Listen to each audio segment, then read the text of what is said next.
السلام عليكم خياتي، واش راكم؟ ان شاء الله تكونوا كامل بخير. الجمعة مباركة عليكم جميعا ان شاء الله. كما عودتكم كما راكم تشوفوا مع البنين والشباب. يعني جبت لكم اليوم وصفة توب توب توب احتفظوا بها للعيد. من اروع الوصفات اللي ممكن تذوقوا في حياتكم، بنة ومنظر وقرمشة. نروح نشوفوا الطريقة والمقادير. اذا خياتي كما راكم تشوفوا معايا، حطيت في الغيسيبيون 250 غرام مارغرين طرية، 100 غرام سكر ناعم. تقدروا تنقصوا السكر فيها وديروا 100 غرام. اللي ما يحبوش الحلاوة بزاف طبعا يديروا 80 الى 90 غرام، مع رشة ملح. ونخدم هذاك السكر مع المارغرين مليح، سواء بالباتور سواء بيدينا كما راكم تشوفوا. بعدها نضيف زوج بيض، حبة كاملة وحبة نضيفوا لها غير الصفار. يعني حبة ما نحطولهاش البياض نتاعها، نحطولها غير الصفار. نزيد نكمل نخدم هذاك البيض والزبدة والسكر. من بعد نضيف كما راكم تشوفوا الكاكاو البني، 2 مغارف كبار ولا 4 مغارف صغار. حاولوا تختاروا النوعية الجيدة تاع الكاكاو اللي يكون فيه ريحة شابة. نضيف شوية من الفانيلا السائلة ونخلط هذه المكونات.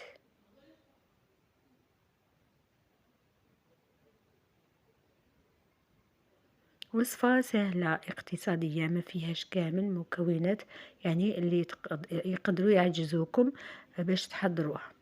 بعد ما خلطت مليح هذاك الكاكاو مع اللافاني، هنا راح نبدا نحط في الفارينة مع شوية على راس المغرف نتاع خميرة،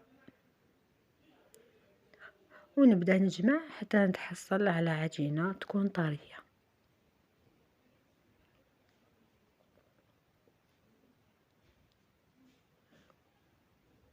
طبعا اذا تخصني العجينة نضيفه غير بشوية حتى نتحصلوا على القوام المناسب. وهذا هو خياتي، القوام المناسب للعجينة تكون طرية، مي ما تكونش طرية بزاف كما راكم تشوفوا، ما تكونش تلصق لنا في اليدين. نجوزو طريقة التحضير. خدمت انا استعملت هذا الليمون تاع لي تارتولات مربعين. تقدروا تستعملوا ليمون اللي يكونوا متوفرين عندكم، مش شرط تقيدوا بهذا الشكل. العجينة تاعي وزنتها 25 غرام ونمشيها على كامل المول. انا الليمون هادو صغار، العجينة 25 غرام يعني كفاتهم. انتم اذا كانوا عندكم ليمون كبار تقدروا تزيدوا في الوزن تاع العجينة. نمشيها على كامل المول جوانب هكذا كما راكم تشوفوا، نسطحها مليح. نهاوليك ما نخليها خشينة، ما نخليها رقيقة، ما ديروهاش رقيقة بزاف باش ما يتكسروا لكمش بعد الطياب. هكذا خياتي، لازم تاخدوا النصائح بعين الاعتبار باش تنجح معكم الوصفة. بعد ما نكملوهم كامل نجيبو كيردون ولا فرشيطة ونثقبوا القاعدة والجوانب. ضروري هذه الخطوة باش ما يتنفخوا لكمش في الطياب.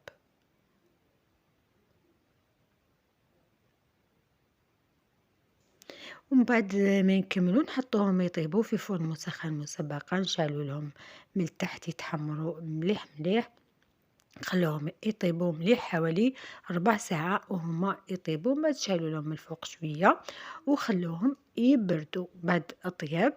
ونجيو هنايا عندي 200 غرام نتاع شوكولا. يعني الشوكولا ديروا حسب الكمية تاع الكاطو اللي يكون اللي تخدموه. عندي 200 غرام شوكولا بالحليب، ذوبتها في حمام مائي. بعد ما ذابت ضفت لها 4 مغارف زيت ونخلطها مليح. ومن بعد جبت هنا كمشة من الكاوكاو يكون محمص وملحي شوية خاشن. هامليك لي تاخدولات تاعنا بعد ما طابوا وبردوا، ما تمسوهمش يعني من الليمون حتى يبردوا باش ما يتكسروش معاكم. نقلبوهم بهذا الشكل ونقلاسيوهم، يعني هما فارغين مازال ما حشيناهم، مازال ما درنا لهم والو. نقلاسيوهم من تحت كما راكم تشوفوا. هذاك الكلاصاج اللي درنا له كاوكاو محمص وملحي خاشن. كما تقدروا اللي يكون يعني متوفر عندهم اللوز تقدروا ديروا اللوز هكذا خياتي. قطروها شويه من القاعده، ما تخلوهمش هذيك الشوكولا مكتله في القاعده. هذيك الكميه تاع الشوكولا اللي قعدت لي جبت هنايا 2 مغارف نتاع كاوكاو محمص ومرحي، 2 مغارف نتاع جوز محمص ومرحي، و2 مغارف نتاع قطايف محمصين ومرحيين، ونخلطوهم مع هذيك الشوكولا اللي كانت قعدت لنا، شوكولا اللي فيها الكاوكاو يعني شوكولا غوشي كيما راكم تشوفوا خياتي. ونخلط مليح مليح. ماذا بكم اللي مازال ما دارتليش جيم من الفيديو دير لي جيم يعني، ويعطيكم الصحه لكل وحده تحط لي جيم ونقولها بارك الله فيك. كما شفتوا ضفت هنا ملعقه كبيره معمره من الشوكولاته الطلا النوعيه اللي تكون متوفره عندكم. لازم الحشو تاعنا يكون طري. نجول هذوك لي تارتوليت عندي هنايا كابريس سائله. راح ندير كميه في القاعده كما تقدروا ديروا كراميل ولا معجون يعني واش يكون متوفرين عندكم. مي هاد الكابريس عطات واحد البنه يعني واش نحكي لكم. من بعد نجيب هذاك الحشو اللي كنت درتو في كيس حلواني ونعمر به لي تارتولات نتاعي كيما راكم تشوفوا. نجيب مغرفة هنا ونغطي هذيك الكابريز يعني نمشي هذاك الحشو نسطحو يولي مسطح. كما تقدروا ديروه شوية بومبي ماشي لازم يكون مسطح 100%، تخلوه عشوائي. المهم غطيو هذيك الكابريز. من بعد هنا زدت ذوبت شويه شوكولا يعني ماشي هذيك اللي كان فيها كاوكاو غوشي، لا ذوبت كميه واحده اخرى باش نغطي بها السطح كما راكم تشوفوا. نقطروها شويه ونحطوها بجيه.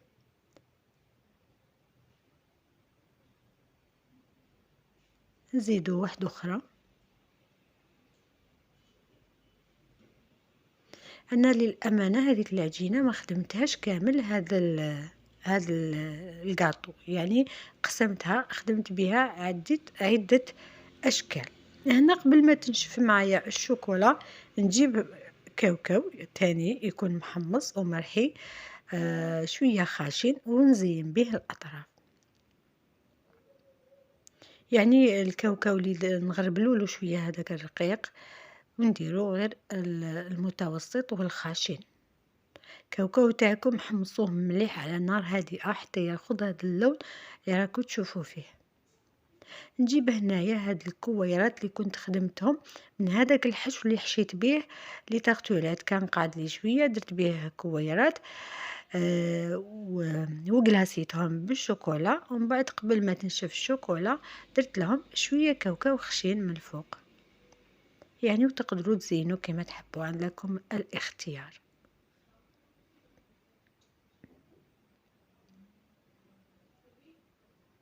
وهذا هو خياتي الشكل النهائي لتارتولات نتاعنا. شوفوا لي هذاك المنظر نتاعهم اللي راهي شاهي يعني ما شاء الله، وصفة ولا أروع سواء في الشكل ولا في البنة ولا في القرمشة يعني روعة روعة روعة. ننصحكم ما تراطيوهاش، إلا راطيتوها عطيته واحد البنة من أروع ما يكون.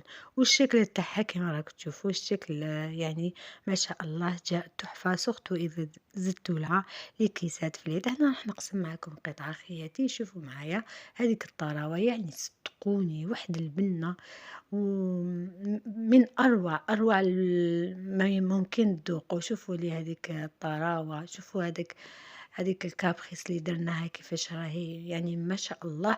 حشو هذاك مقرمش يعني بنين بزاف، بنين كي نقول لكم بنين بنين. هذه هي خياتي الوصفة نتاعنا. على بالي راح تعجبكم باسكو لازم تعجبكم شكلها لازم يعجبكم.